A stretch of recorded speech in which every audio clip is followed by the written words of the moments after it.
vamos fazer uma oração. Onde você está, eu quero pedir que Deus nesse momento use a minha esposa e que seja mais uma vez inspirada por Deus, iluminada por Deus. O tema eu até deixei lá, ela vai falar sobre casais fiéis e felizes no tempo do fim. Que Deus te abençoe nesse momento. Vamos orar. Nosso Deus e Pai, às vezes as coisas não saem exatamente como nós gostaríamos, mas isso não vai atrapalhar o andamento, o fechamento desse momento, dessa vigília. E eu peço, Senhor, nessa hora que o Espírito Santo esteja sobre a Miriam, que ela fale com autoridade, com poder vindo do céu, e que a sua mensagem que ela se preparou, que ela vive, possa trazer muitos benefícios aos casamentos, aos casais, às famílias que estão participando dessa vigília, e que o Espírito de Deus permaneça em nós e entre nós, e sobre cada família, cada casa que está linkado nessa vigília. Oramos em nome de Jesus. Amém. Boa noite a todos. Nós precisamos fazer aqui uma pequena inversão. Eu estava ali preparada, sedenta para ouvir a palestra da doutora Joseli, mas apenas alguns ajustes técnicos e nós precisamos então inverter. Eu gosto de falar sobre casamento porque o casamento é uma instituição divina e não humana. O segundo motivo pelo qual eu gosto de falar sobre casamento é porque nesses 31 anos de casados, nós temos construído uma relação sólida e feliz, a despeito das diferenças, a despeito das dificuldades. E eu gosto de falar sobre casamento também, porque o casamento é o espaço onde eu mais treino o meu caráter e onde melhor eu estou me preparando para o céu. Eu quero partilhar com vocês agora um texto bíblico, 1 Reis 17, verso 1. Não parece um texto muito convencional para casamento, mas vocês vão entender por quê. Livro de 1 Reis, capítulo 17, verso 1. Diz o seguinte: então Elias, o tesbita, dos moradores de Gileade, disse a Acabe: tão certo como vive o Senhor, Deus de Israel,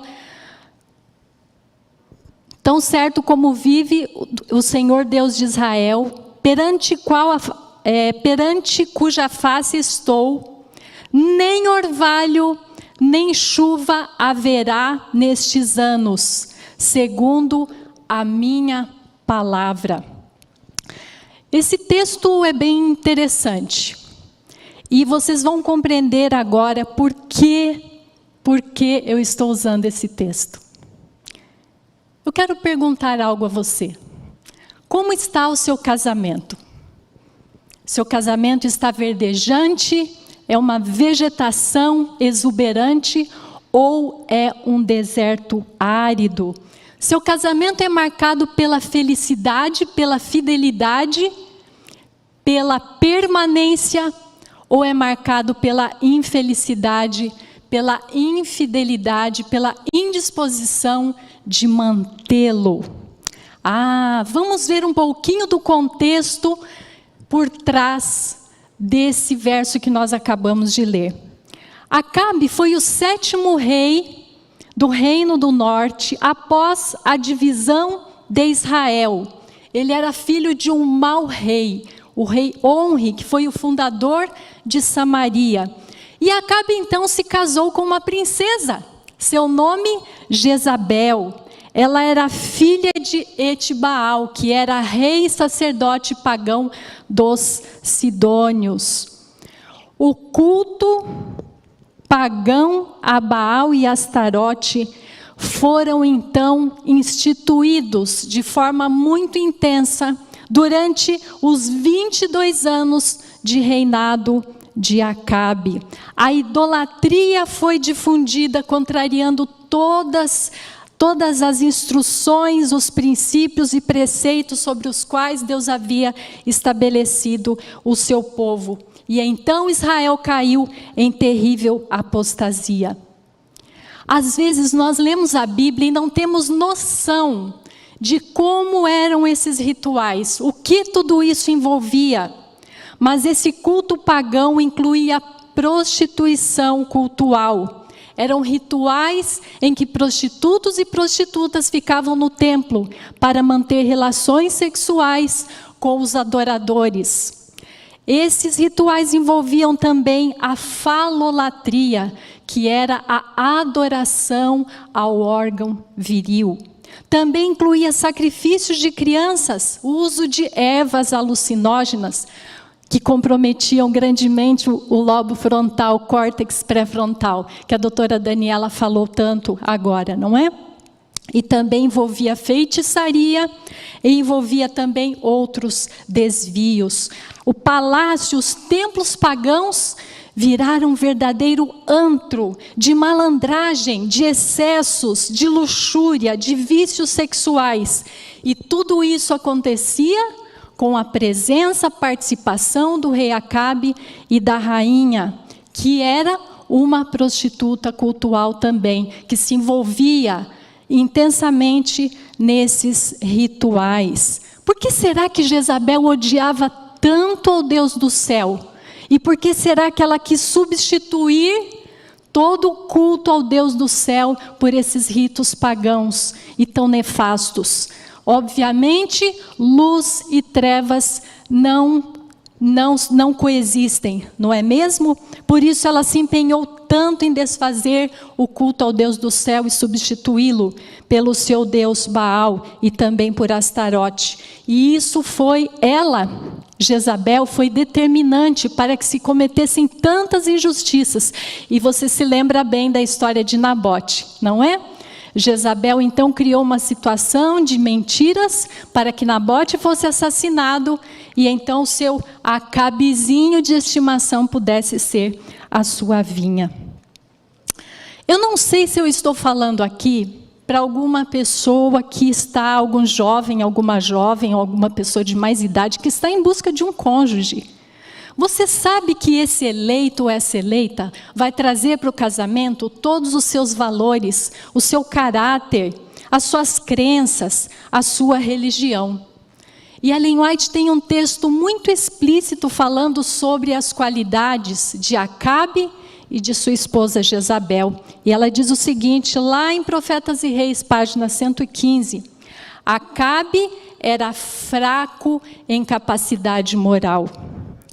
Acabe, ao unir-se por casamento com uma mulher idólatra, de caráter decidido e temperamento definido, isso resultou em desastre tanto para ele como para a nação. Destituído de princípio e sem nenhuma alta norma de reto proceder, seu caráter foi facilmente moldado pelo espírito determinado de Jezabel. Sua natureza egoísta era incapaz de apreciar as bênçãos de Deus a Israel e seus próprios deveres como guardião e líder do povo escolhido.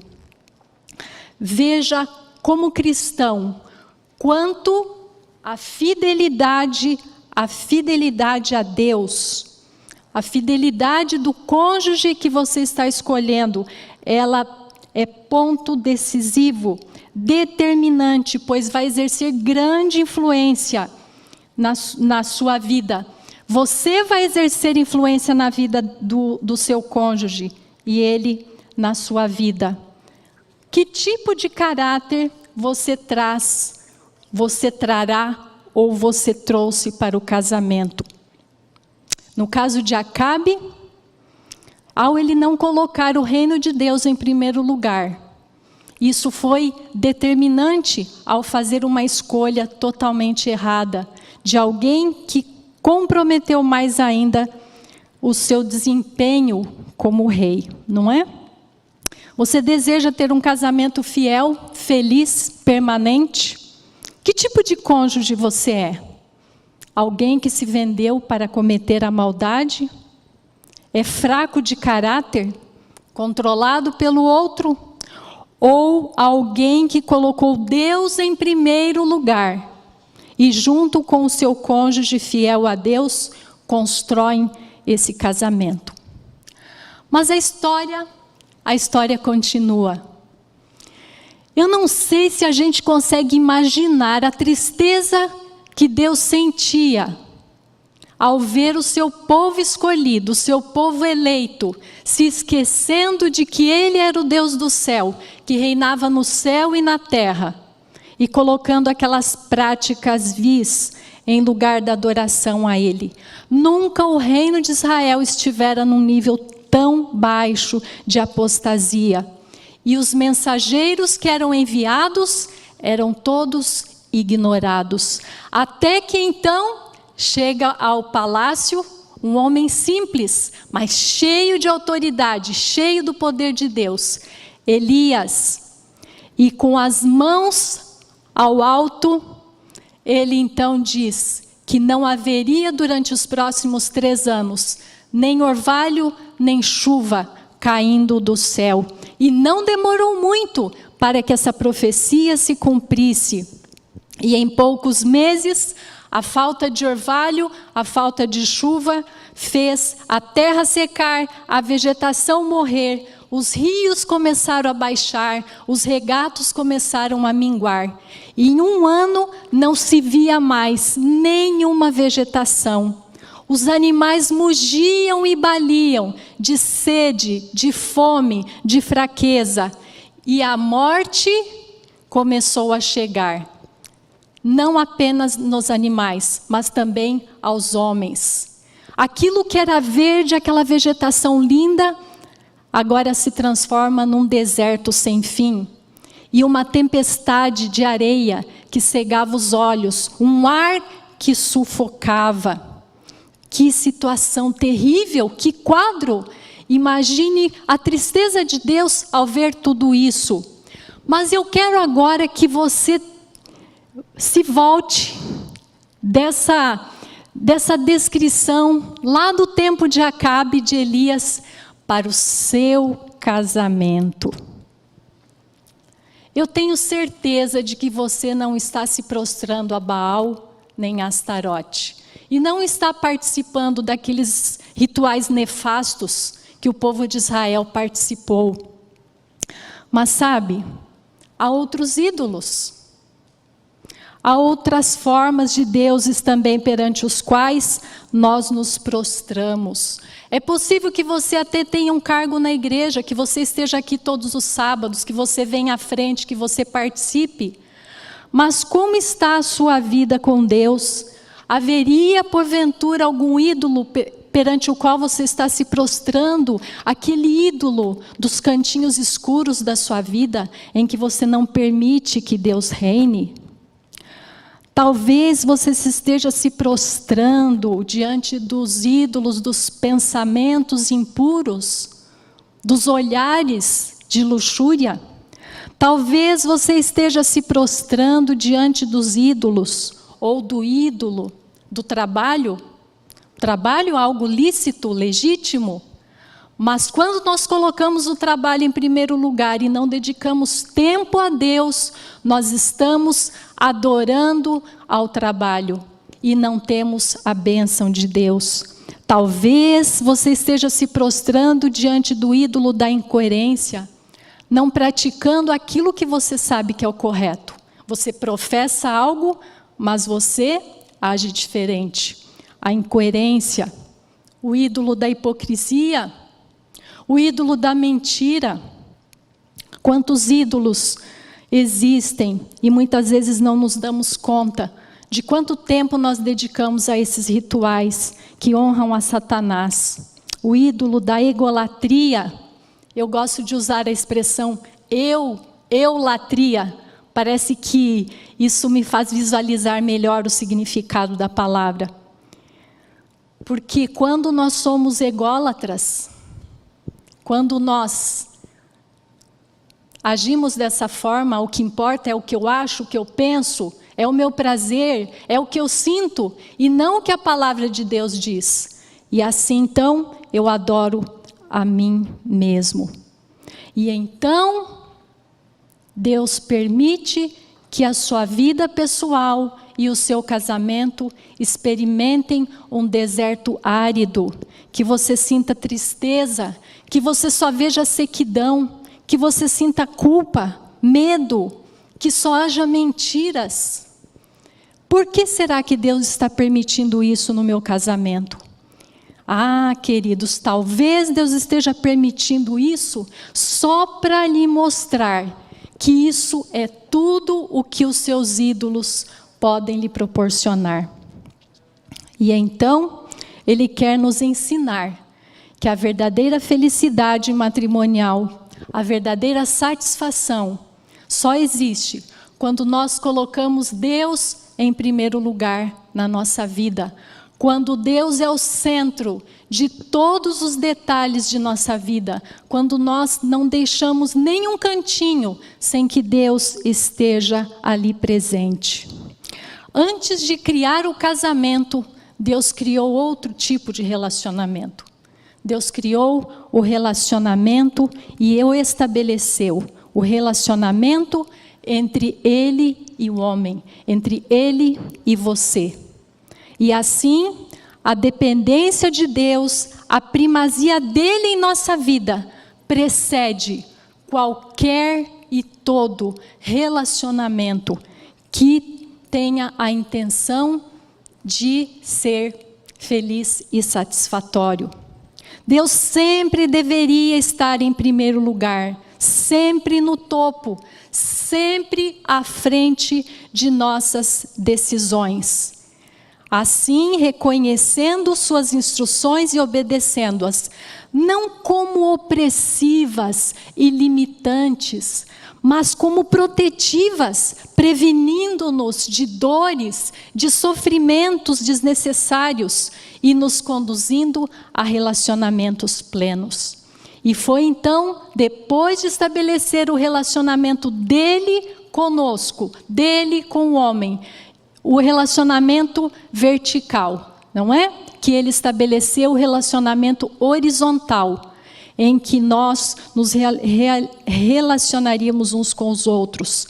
E assim, Deus também, além de criar o casamento, Deus também usou a figura do casamento como um símbolo do relacionamento entre Ele e os seus filhos, entre Ele e nós todos. Eu gosto muito do livro de Cantares de Salomão. O livro de Cantares é o livro mais erótico que eu acredito que seja, o verdadeiro erotismo. Mas o livro de Cantares de Salomão também é considerado como uma alegoria do relacionamento de Deus com os seus filhos. E eu quero partilhar com vocês agora alguns versos em que o amado fala a amada e a amada fala ao amado.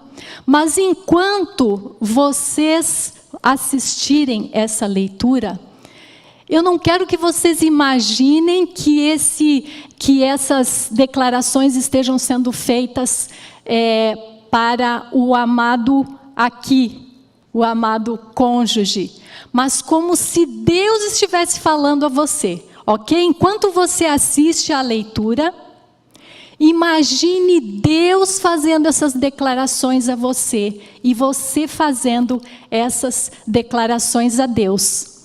Pode colocar a leitura, por gentileza.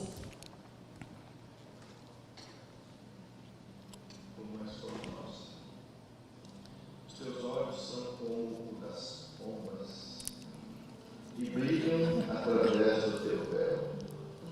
Os teus cabelos são como o rebanho de cabras que descem adiante do monte de Gileade. Os teus lábios são como o fio de escarlata. Como és formosa, querida minha, como és formosa. Os teus olhos são como o das pombas e brilham através do teu véu. Os teus cabelos são como o rebanho de cabras que desce ondeantes do monte de Gileade. Os teus lábios são como um fio de escarlata, e a tua boca é formosa. As tuas faces, como romã partida, brilham através do véu. Tu és toda formosa, querida minha, e em ti não há defeito.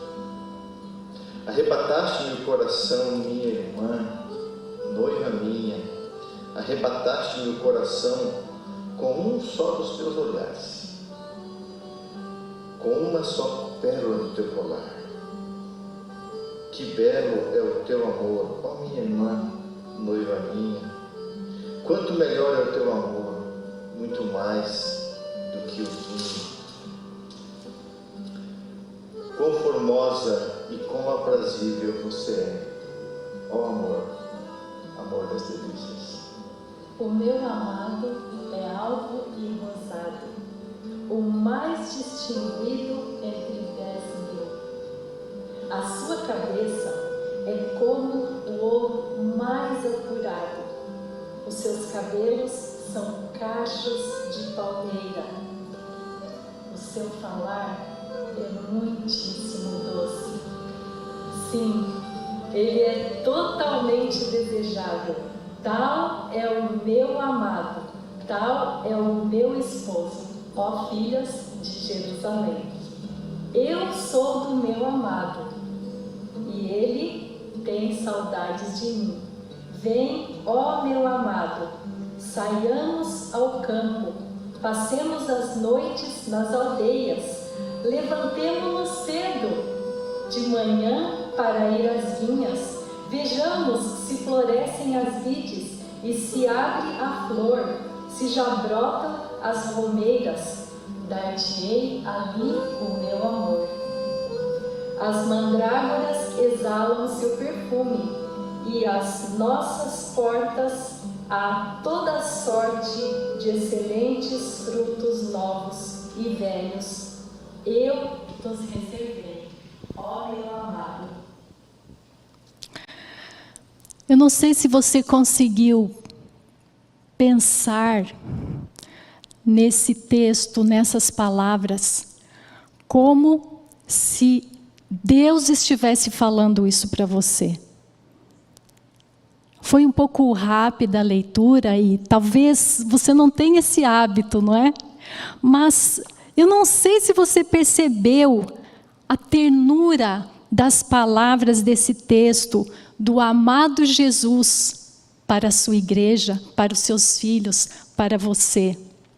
Não sei se você sente esse mesmo amor de Jesus por você. Eu não sei se você percebe, você sente esse anseio que Ele sente por você. Será que você também sente por Ele? E sabe, se os nossos relacionamentos, se o nosso casamento, ele é um símbolo do relacionamento com Cristo, será que nós não podemos então refletir esse relacionamento de Cristo, essa ternura, esse amor pelo nosso cônjuge? Será que não? Você sente esse amor vibrante, esse amor em que essa declaração que a gente acabou de ver é tão intensa? Olha em todos os detalhes, as características, essa singeleza, essa percepção de toda a completude da sua amada, do seu amado. Será que você sente esse amor vibrante pelo seu cônjuge também? Sabe, normalmente nós costumamos amar condicionalmente, não é verdade? Nós oferecemos o nosso afeto, a nossa estima ao cônjuge, se ele cumpre com as nossas expectativas. No entanto, as nossas expectativas nem sempre são corretas. Muitas vezes as nossas expectativas são exageradas, são distorcidas, são erradas.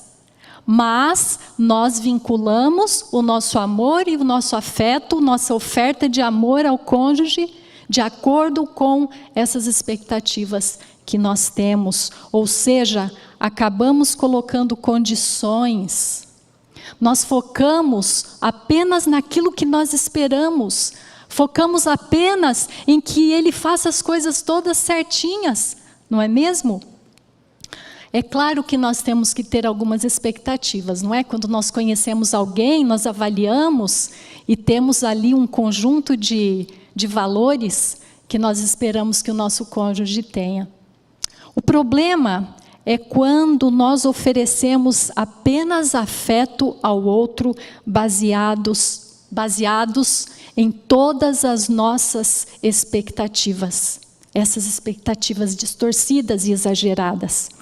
E então, a menor frustração, ele fala uma coisinha ou ela faz uma coisinha, que são coisas que não são graves, e então nós já não oferecemos nosso amor, nos retiramos de cena e apenas vemos os defeitos no outro, sabe?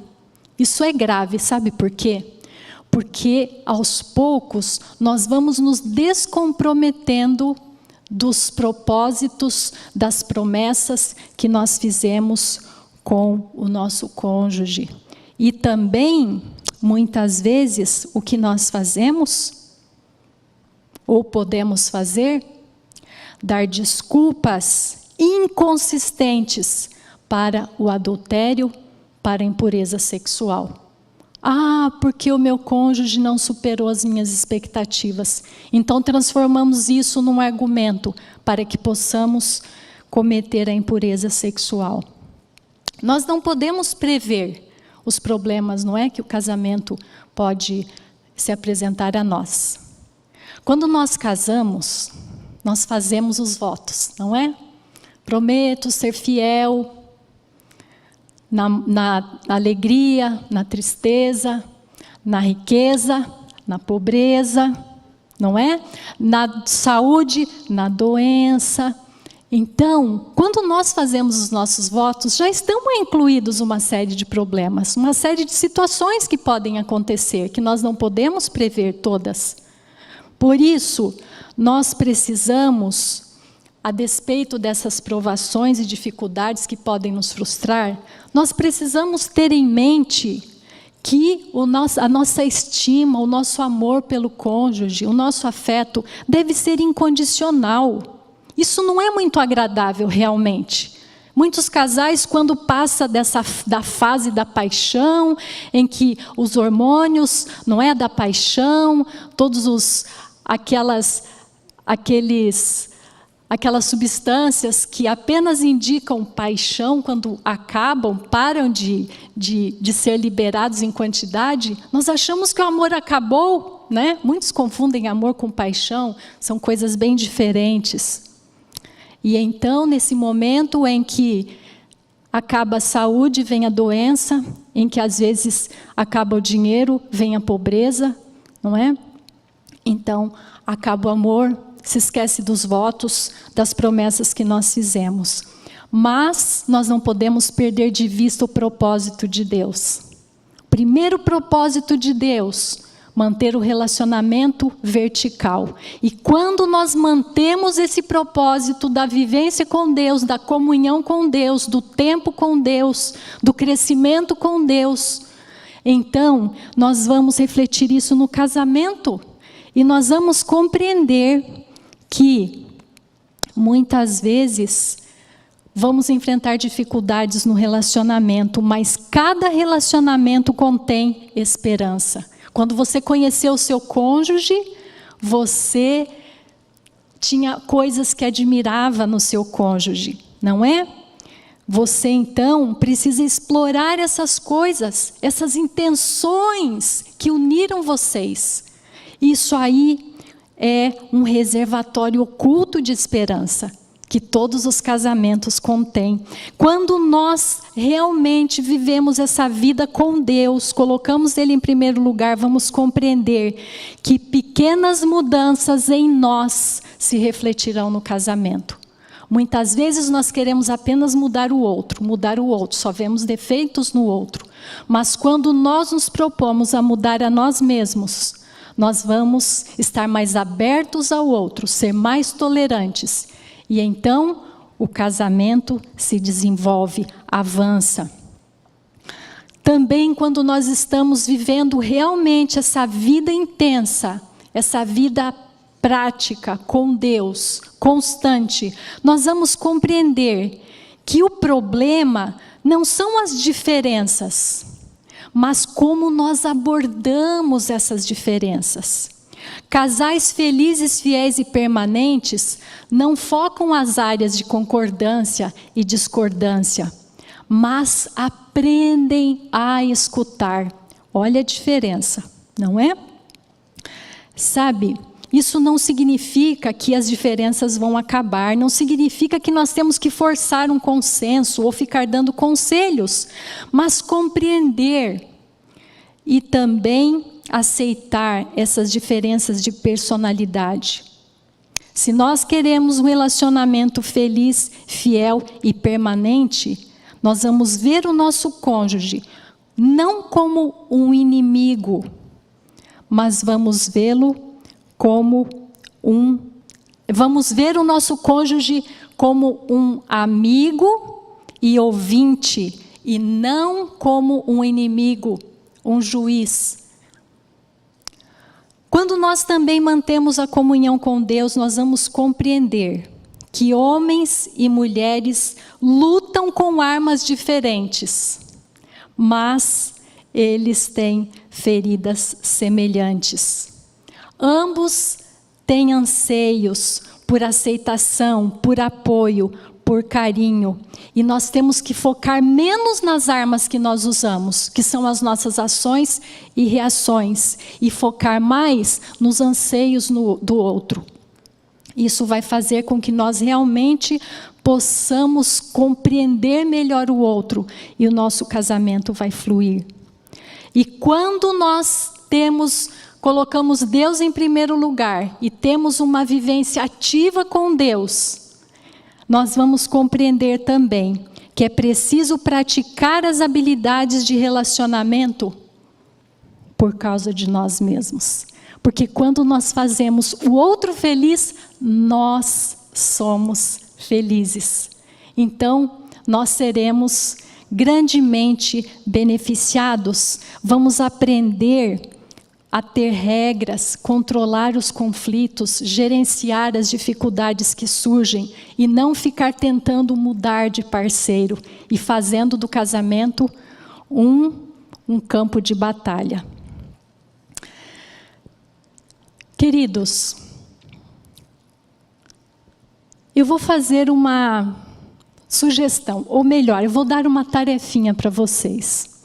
Eu gostaria que, ao final dessa vigília, você pegasse os capítulos 4 a 7 de Cantares. Alguns versos que nós lemos aqui foram desses capítulos, 4 a 7 de Cantares.